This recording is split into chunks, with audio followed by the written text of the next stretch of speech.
Prediksyon sa 2019.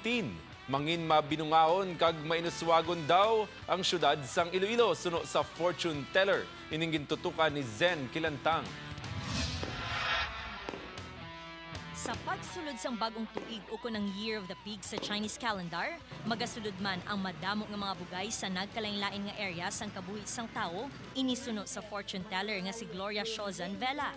Kapareho sang baboy nga ginapakaon, padayon man ang pagsulod sang kwarta, sang ginbalasa ang tarot card, iya ginpatpat kung ano ang mangin palaabuton sa tuig.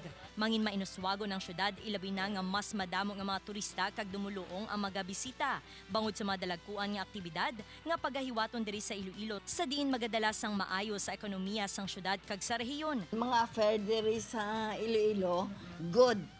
Damo kita turista nga maabot.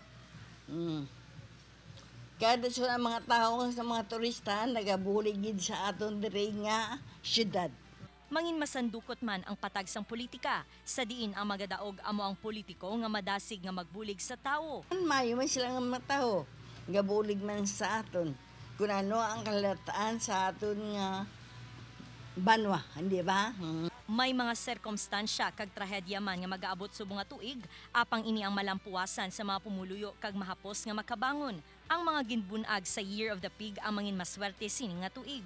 Ang lucky color subong nga tuig, ang duag pula. Ang lucky number naman, amo ang numero 8, 16, 11, 12, kag 36. Kinahanglan naman nga magbakas kag magpangamuyo agud matuman ang mga prediksyon kag handom sa mga tao.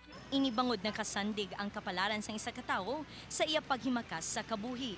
Upod kay Romel Porquia, Zen Kilantang, One Western Visayas.